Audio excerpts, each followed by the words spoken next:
Welcome to another episode of last week's Comics Today. I have a few videos that I want to shoot this morning, so let's get straight into it. I got Farewell My Odin, which came out, I think, 2 weeks ago. But I've heard good things that I don't remember from where, and I was curious about it, so I grabbed it. It does start, page 1 starts with a couple of people kicking around a head. So that's how the book starts. And then I'm only a few pages into this, but the year is around, I think it's just after 1000, is it 1002? There it is. And it's talking about Denmark invading the UK, and art's cool. I don't yet know really what it's about, because I think this is where my bookmark is, so I'm like on page 5. But looks cool. I'll let you know once I've actually read it. So, let's get into this. I have not talked about it the last couple of issues of Zdarsky Comic News. It has basically doubled in size from where it started. It's now 8 pages, it has ads now, and I think it's a bit less funny than it used to be. This is funny. It's talking about continuity, and this is a long description about Flash Thompson and his history. This is very funny, and I feel pretty close to accurate, even though it is put comedically. But it's basically month in, month out, what goes into publishing big 2 superhero comics. So that's I was very entertained by that. Right, and then there's still the standard interview, and this one in particular is less comedic than the previous ones have been. This is pretty much straightforward, except for a slight diversion into farts. But in this, he's talking with Dennis Camp about specifically this book, and I think after reading this interview, I am now less interested in continuing to read this comic. So what this is, Assorted Crisis Events Issue 1, and this is oversized, and I don't remember what the price is on this, but it is oversized. It's pretty dense. There's a bunch of stuff happening, but basically, time is falling apart, and this issue focuses on this woman, young woman, I'll say, her, and this is a clock that initially cracks, and she tries to get it repaired, and that doesn't pan out at all.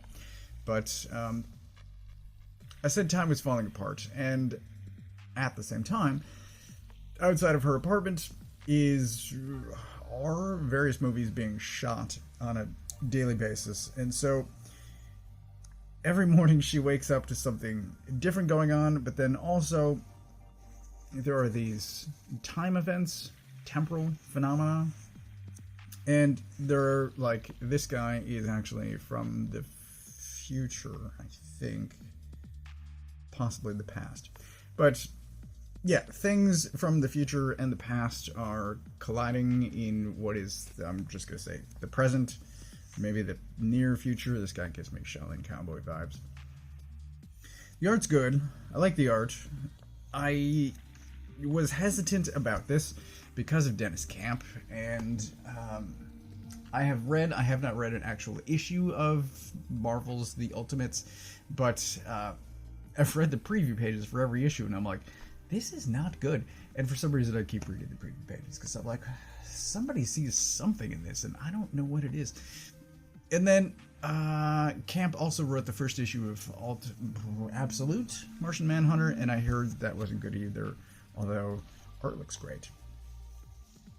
So this is another film that's being filmed outside of, there's the film crew, outside of her apartment, and then there's this breakdown with this actor. So there's a time component, so like there's a mashup of future and past in the present, but also there's just the, I don't know what word I'm looking for, but the kind of confusion with having a big budget movie being filmed outside of your house every morning, and it's a different movie every morning, and like you're just trying to get home and you keep ruining director's shots, and it's interesting. But what this is talking about is that every issue is going to be a done in one. And there will be some connective tissue, mostly around this guy, and it just doesn't sound like something I care. Because, like, every issue is going to be somewhat random as far as, is this a story that I'm going to care about? Even though I think this issue in particular is well written and really impressively drawn. So I will follow the artist onto a future book, or check out what they've done in the past. But I have no interest in the way it's described. It sounds a lot like Love Everlasting, the Tom King and Elsa, what's her last name? Which is a series of done-in-ones with connective tissue regarding the main character's love life, actual life. I don't know, but this is a well-done issue, and I enjoyed it, but I don't know that I want to continue with a series of done-in-ones with minimal connective tissue between them, is ultimately where I'm at. The Moon is Following Us, issue 7. It's excellent. Every issue has been excellent. I will, once again, just broadly recommend picking up the trade once that comes out, probably sometime this summer. Art's incredible. Story is... there's a moment in... this dude... I don't want to spoil things. That dude... and his stupid cloak of... I think that might be the most disturbing scene, and I skimmed right past it. But there's this awesome moment where she meets this wolf. Let me go to that. Fox? She meets this fox, and she winds up with a fox arm. Like, it's bizarre. It is a fox. So then they are sniffing hands, and then this happens. Clamps on. All of that happens. Firefox logo. And then suddenly she just has a fox for an arm. Okay, I'm fully on board with that. But, yeah, crazy family stuff is happening. There's this awesome scene with, I think this guy's cardboard. He's kind of a cardboard robot. And then he turns into a launcher. And it launches the father like a bullet. It's crazy. This book is nuts. Into a giant fox. Snake. Jesus. And like this woman here, this scene, just, it's incredible. It's incredible action and weird dream stuff, and also just these really heartfelt, sometimes gut-wrenching, family, emotional, impactful moments. And it's so well executed. Just two absolute masters at the top of their game. Cannot recommend it enough. Napalm Lullaby, issue 9. I think 10 is the finale, and the trade collecting the whole thing has already been solicited. I don't know how to talk about this. I've thought about it. And unless you're already reading it, I just straight up don't know how to talk about it. Because the whole series focuses on these two. They are twins. This is where it gets weird. Because, like, I'm going to say some things, and it's going to be vague, and it's going to be couched in uncertainty, because at least one of them has reality-altering powers. So, like, what is real? I'm going to say the first arc, the first half of the series, is fairly straightforward as far as big sci-fi stuff goes. Big sci-fi story goes. It's fairly straightforward. And then it goes off into really weird stuff as the reality-altering nature of the series really kicks in. And so this issue is full-on reality-altering, but the last several have been full-on reality-altering. Consistent throughout is that these two are siblings, and also consistent throughout is the generational aspect of one is their actual father, and one is an uncle that raised them, and it's somewhat interchangeable as far as that goes. But reality altering, and this is where things get weird. right here. So she takes a pill, he forces a pill down her throat, and then scene change to different place. And this actually goes back to this. What is happening on this page is actually going back to the first issue, and here's where it gets really weird. So this is that same first issue scene, but now from the other side. And she's talking about closing a loop, and basically her father is really a clone of herself. And I'm going to say that sentence one more time. Her father is a clone of herself. And that breaks my brain. I don't understand. Anyway, there's one issue to go. It is great, despite the confusion that I'm sure this video has instilled within you as far as what's happening. It's great. I still recommend it. If you are... If big... The root of it, the nut, right, has been consistent. There's a family with superpowers. One of them has reality-altering powers. I'm going to say kind of like Legion, if you need a touchstone, but that's the root of it, and then everything changes around them, but the core of it is consistent from reality to reality, and they have this conversation at the end where every panel is a different reality that they're stepping through, and Bengal is once again just absolute master. But that's what's going on, and there's one issue to go. I have no idea how it's going to end. I assume, well, it's Remender and Bengal, so like I trust them. I know, I think they know what they're doing, but it's just very hard to talk about unless you've already been reading it and have, you know, the ground level understanding of what's happening. It's good. It's good. I recommend it. Absolute Superman, issue 5. There's something that I realized this issue, which is there's a bunch of these text boxes.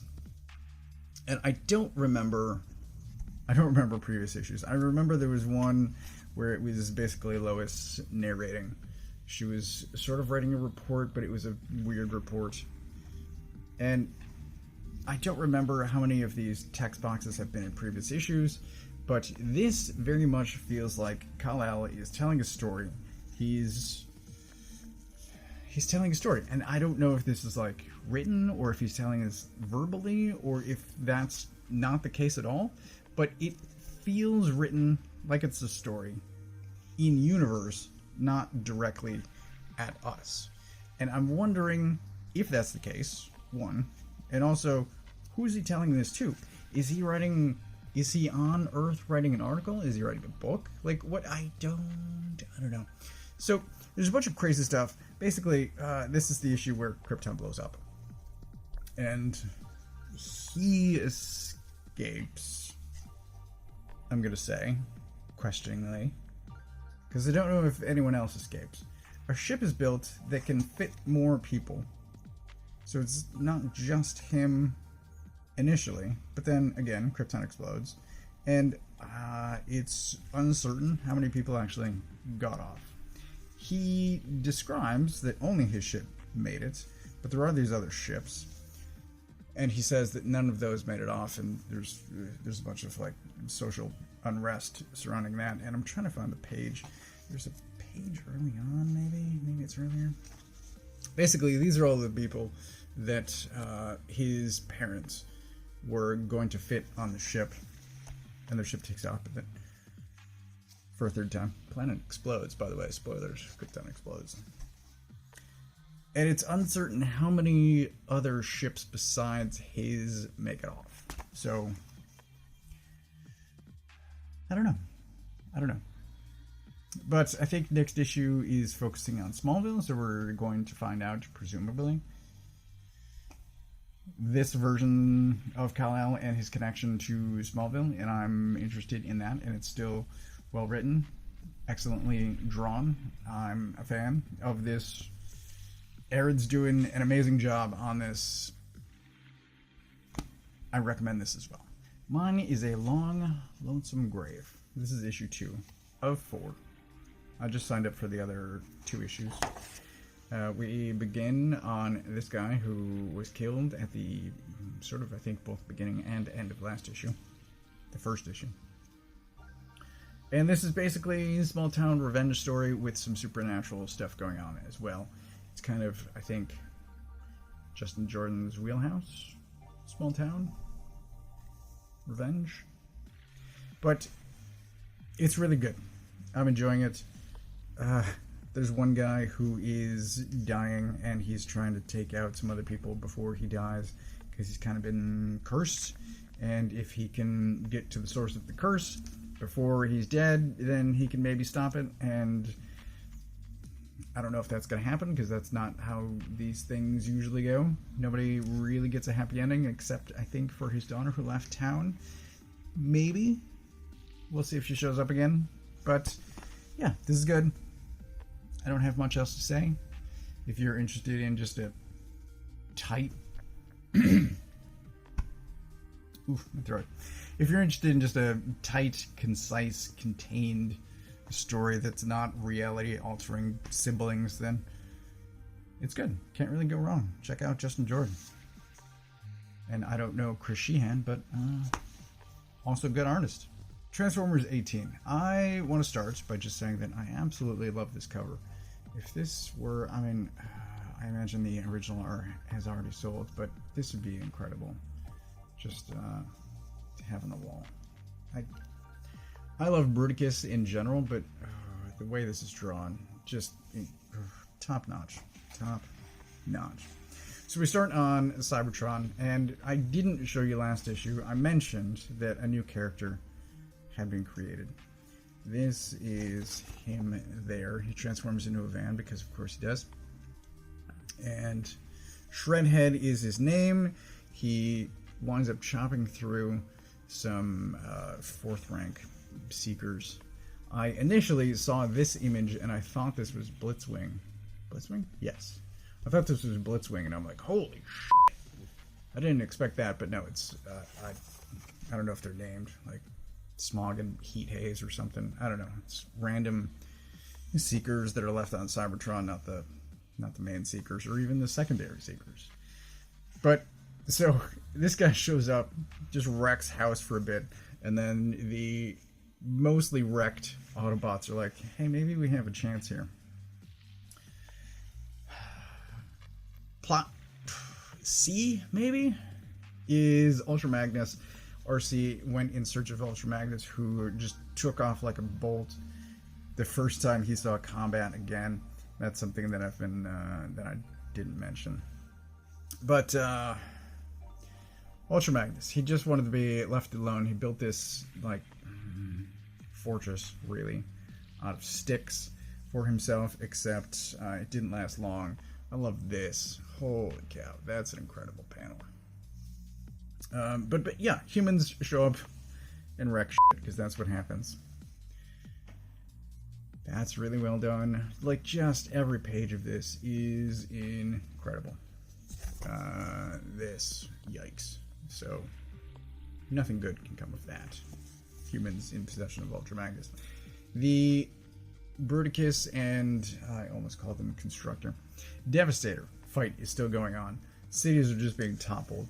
Look at that. That's awesome. Just awesome. What I especially like about this is there's kind of these, this isn't literally street level, but there's kind of these street level view of just these giant robots. And it's, I don't know, all of it, just really well done. Poor Esther. And then, for some reason, they start scaling this building. And then there's 2 of them scaling a building, and then they're fighting on top of it. And we get to this, which is just nuts. I can't even fully fit it on camera here. I can't pull back far enough, but like, oh, that's amazing, right? And then this, holy cow, just look at that. This is what I sometimes threaten when I'm talking about these comics, I could just go through every page and just say, look at this, oh my god, look at this, and then I'm doing it right now. But seriously, it's awesome. And then Starscream and Soundwave have a fight again, and then Megatron shows up, and I'm not going to show you, but like, oh man. Next issue should be Megatron focused one-shot, not really a one-shot. I've done it one. It should be a Megatron focused issue. Oh man, hopefully we fill in some of the gaps where he's been, how he was captured by Cobra way back before issue 1. Whew. This is awesome. This is awesome. I loved it. Not quite lastly for the week, I grabbed Feral. This is the second trade. It is subtitled Cat Lady, and if you can see from the cover here, yeah, our cast of cats wound up in a cat lady's house, and things, just every issue, things go horribly wrong. Every issue. I don't think I'm doing a separate video on this. I don't know. There's so much I don't honestly want to share with you, because like it's just horrible thing after horrible thing, and I loved it. But like also, just experience this on your own time. Do yourself a favor. Grab this. Grab Strays, which these two creators also worked on beforehand, and just prepare to have your heart torn out, because that's what happens over and over. It is a beautiful nightmare. Yikes. Just, it's incredible. I read this, loved it. Lastly, I did grab Elric. I've been listening to an Elric audiobook. I had torn out a page of previews, and it was Elric as drawn by Simonson, and I'm like, okay, sure, this will be my start of Elric comics. But that's everything that I got this week. As far as pick of the week, there's some really good stuff. Possibly this. You know, it might be a three-way tie. Honestly, I don't know that I can pick. But The Moon is Following Us is incredible. Transformers is incredible. Napalm Lullaby, similarly. I think I had the most fun, despite everything I've said, with Feral. It's just super well executed, and just the way it tells a great story with hope and fear, and so much heart in I've compared it to The Walking Dead, and I was talking to Dan about this yesterday, and I said it's Walking Dead on speed, because it doesn't, I guess it doesn't linger much on the human moments. It's just like zombie, and you get enough of the interpersonal. It's a small group that stays small, and so you get to know each individual character, and there are multiple fears as far as like poor decisions being made, and family. It's a mother and her children, so some of the same stuff as far as The Moon is Following Us, the family dynamics of just fearing for your children. Oh, it's so heavy, and it's so well executed. Screw it. Feral's getting pick of the week.